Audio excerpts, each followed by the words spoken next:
Every single week, I write down chats live on calls with my clients. So I thought, why not do the same here? The chat I'm about to run through was a chat that I booked a couple days ago. It was a mutual connection chat. What do I mean by this? I looked at my best client and I looked at who was mutually connected with them and used that as leverage, because then it's no longer cold. You've got leverage to start the conversation with because they're connected to someone that you've worked with. So if you've never done this before, if you've never done a mutual connection chat, have a look at how I've done this one and you should be able to apply it yourself.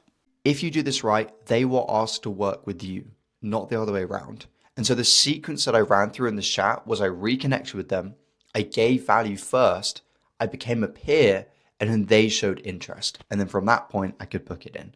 And so how did I actually open this? I opened it with a DM that couldn't have been written for anyone else but them. And that's what you've got to do.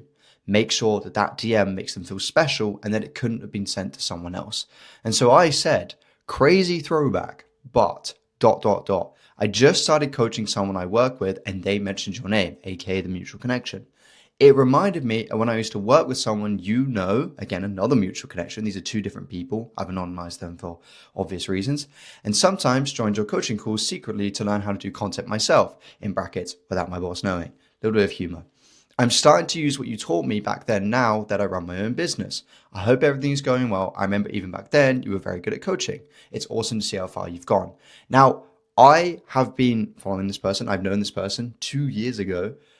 We didn't actually meet at that time, but I've been seeing their content. I've been seeing them consistently. And the point is, if you look at that DM, could that have been written for anyone else? No. Do your research. See who they're connected to that you know. And if you don't have as much context on them, use the context that you have on the client. I've been working on them for the last 2 years. I've seen them build up to this point. It's been awesome. I've loved watching them. They're very similar to you. Use leverage where you can. Show context, because context-driven outreach goes a lot further. Cool. Then they came back, they're like, hey, Ewan, love this. Thanks a lot for your words and vibes. Guys, you joined the calls. Hope you learned a thing or two. How have you been? I see you're doing your own thing now. Well done. I was like, yeah, I remember I was literally DMing whilst on them. Introduction of what I do. Within like the second bit of messages, I've introduced what I do. And so what do I want to do? I want to open by complimenting them. Their wins, no pitch, just warmth. And so I said, multitasking hasn't always been my strong point, but I honestly learned so much and ended up posting a lead magnet back then, which went viral with your advice. So thank you. I've been very well, thank you. It's been the craziest year of my life, but honestly, loving running this business. It's gone so much better than I could ever have expected.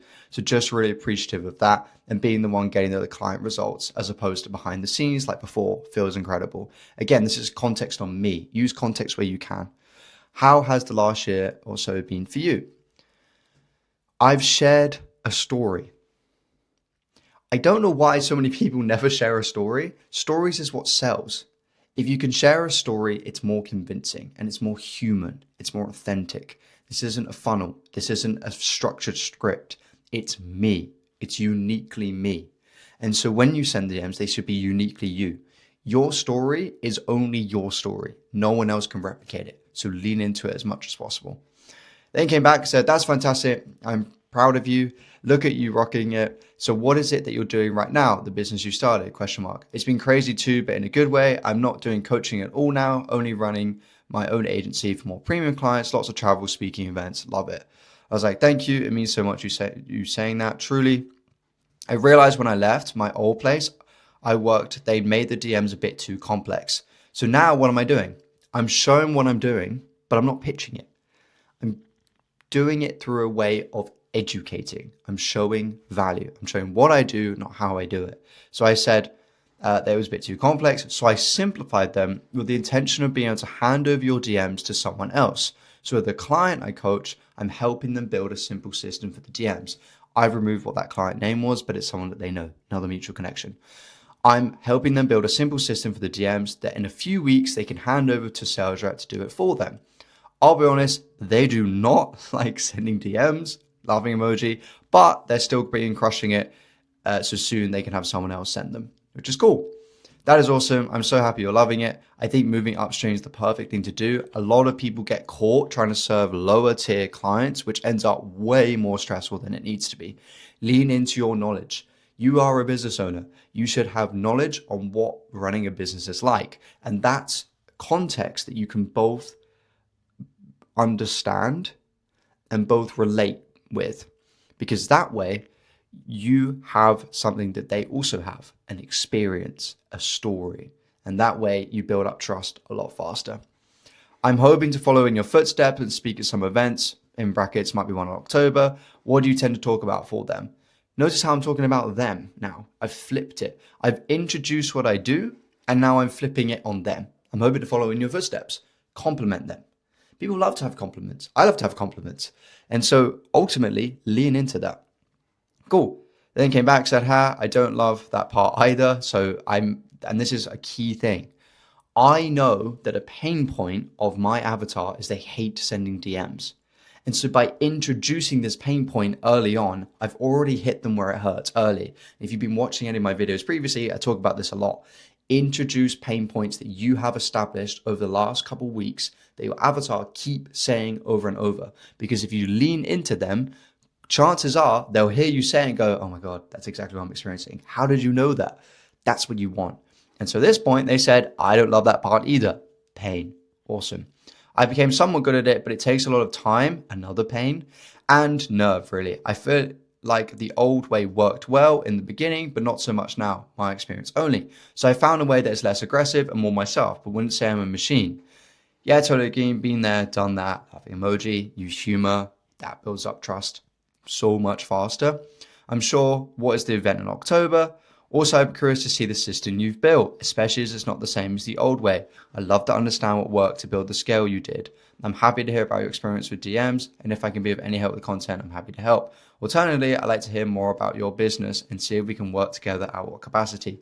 Either way, happy to chat. Now, this is a symptom of the fact that I educated. I said that my way is simple and everything else isn't. So again, a pain point that I know my avatar experiences is that whenever they've been told to do DMs in the past, it seems complex. And so what do? I simplify it. I say that it's simple. And then that way it's a lot easier then to go, that's different to what I've seen before. That's interesting, which is really good. And off the back of this DM, the call went really well because they liked the simplicity of it. So that is something that you've got to do. Introduce what you do, but like I have here, do it through a story way. Do it in a way that isn't pitching. You can just introduce what you do. And then they're like, that's kind of interesting. And because I'm leaning into the pain points that they have, like they don't like doing DMs, it takes a lot of time. They're like, oh my God, this guy understands where I am, which is good. Cool. It said, yeah, Destiny takes some working up to. It's one of those things where even I, who've done it for 2 years, have to block time in my calendar to sit down and do it. So then I'm just pushing on the pain. It definitely takes time. And that is a technique called stretching the gap, where from where they are now to where they want to be, you are the bridge. And by pushing on the pain and going, yeah, you know what, it takes a lot of time, all these different things, they start to see that gap just getting further and further and further apart. Because they're like, oh my God, it's a long way to get there, but this guy can help me, which is good. The DMs have changed a lot since then, but the good news is it's exactly what you're describing. More personality based, more allowing you to be uniquely you. Again, I know the language that my avatar uses, and this is why knowing your avatar and having a niche is so important, because the language that you use in your DMs can be specific to them, which is what you want. Me too. I feel like it's a phase everyone has to go through. There's a big event. I may be speaking at soon, fingers crossed. Very happy to walk you through the system and how it's different to the old way. On scalability, it's still similar to what the agency did to scale to multiple 6 figures a month. This is where I used to work. It was crazy scaling it. I can walk through that too. I'm on my phone at the moment, but in the morning I can send you a simple doc that walks through it. Now, again, be human. I was sat on my sofa on my phone, like messaging them. And so just say that, hey, I'm actually sat watching TV right now, but I'll get something over to you as soon as I can. It's being human. You see how this whole thing doesn't sound like AI? It sounds very human, like two humans having a conversation. This conversation could happen at a networking event. If you're looking at the DMs and you're looking at them going, I wouldn't say that at a networking event, you're sending the wrong DMs. You've got to be able to send DMs that you would say in person. Otherwise, it's not going to feel human. That would be awesome to hear your side on content too. Tell you what, how about we book in a call in the meantime? I can chat through it, then I'll get the doc over to you too. Could you do 2 p.m. UK time on Thursday? Now, I know this person because I've known them from 2 years ago. What I should have done and what you should do at this point is where they're like, okay, no, I'm interested. This is good. You should say, hey, I tell you what, how about I ask you a couple questions now just to see if it even makes sense. Then if it does, we book in a call. How does that sound? Get the micro yes. Yes, that sounds good. Micro yes. You want to get these micro yeses throughout the chat. So by the time you get to the main yes, which is, can you do this time on that day? They say yes, because you've been getting these like micro commitments throughout the chat. By doing that as well, if you have, and I would literally just have this on your notes on your phone or anything like that, just write down what criteria do I need to know from the prospect to justify having a call. And then at that point, when you've got the interest, you're like, I think I can work with this person, and you've hit the pain points like I have as well, then you can say, hey, let me ask you a couple of questions, see if it even makes sense. Then if it does, we can book in a call. How does that sound? Sounds good. Have you got 5 minutes now? Another micro yes. Yes, I do. Okay, awesome. Then go into those questions that you need to ask to justify having the call with them. That's what I should have done. However, I know this person is a good lead. I know that they're a good person that I really, really want to work with. And so naturally, I skipped over that step because it creates a bit more resistance. But if you're in an industry where it's more B2B and you need to have the criteria to justify the call, add in the resistance because it's positive resistance. It's saving you time if you do it correctly, which is good. Cool. And he came back, haven't heard of it, but well done. It's all a snowball. Do one and follow the other. Sounds good. Would like to see it. Yes, that works. Cool. That's what I'm thinking. Be doing a lot more video content too. So hoping to get some from that story. Just link in these stories. Perfect. I'll send through an invitation now. In the meantime, as I mentioned, I'll get the simple doc over to you tomorrow morning. Now they sent me through their email. I've obviously got rid of that bit, but this is the bit where people always go wrong. When you book in the call, it's not like what I feel like people do is they book in the call and then they throw their phone across the room and they don't look at it. It's like, you haven't finished. You've got to now make the prospect feel like they made the right decision. Continue the conversation. Be natural. It's not like in a networking event, you'd be like, oh yeah, do you want to meet next week? And they're like, yeah, I'd love to meet next week. You'd be like, cool, see you in a bit. You're not just going to walk away. You're going to continue chatting to them. Yeah, you know what? We'll go through this on the call. We'll go through that. Keep chatting to them. Because by that point, it means that you can get to the point where you can do a one call close because naturally they're more convinced and they trust you more because you spent more time with them. One of the best ways to increase trust with someone is by spending time with them. I'm trying to give you an example, but like if you've ever been doing an experience, for example, I don't know, this may be very specific to the UK, but like if you're doing like this thing where it's called Go Ape and you go on like zip lines and stuff and you're like doing this whole like course that you have to go over, bear with me, that does link. If you meet people at the beginning and you go on that whole journey together of like getting over zip lines, like climbing all these walls and stuff, by the end, you trust them so much more because the emotional intensity of that interaction was high. Same thing in the DMs. If you're sending more DMs over a shorter period of time, you're building up trust very quickly. That's what I'm trying to do here. If you look at these messages, they're just bam, bam, bam, bam, bam. That's what you want. So I then just continued. That would honestly be awesome, especially podcasts to build up the authority. Be doing a lot more YouTube recently too, which has been interesting. No worries, just sent it through. Hopefully it arrived. YouTube is great, but it requires a bit more time than LinkedIn. Having a long form channel as well as a short form one is brilliant. Gotcha. Just get confirmation. Hopefully that came through. Hopefully the invitation came through. Get the confirmation so they're going to show up. Increase the show up rate. I had an agency doing it for a while, but realized I should learn it myself and bring it in-house. I now spend most Saturdays planning videos to film on Sunday. Hopefully it pays off. I'm looking to a couple more short form videos there too soon. Are you on YouTube too? See how I'm just leaning into the story. Like I said, keep giving, build the relationship, stay generous through the rapport and re-go through all these ideas, encouragement, the promise doc. The idea is that when you get on the call with that person, they already trust you so much that it makes sense to work with you. It is awful when I see someone get on calls and that guy that they're on a call with doesn't want to be there because the chat that they had was pitching the first message. Oh yeah, I'm a little bit interested. Hey, here's my calendar link.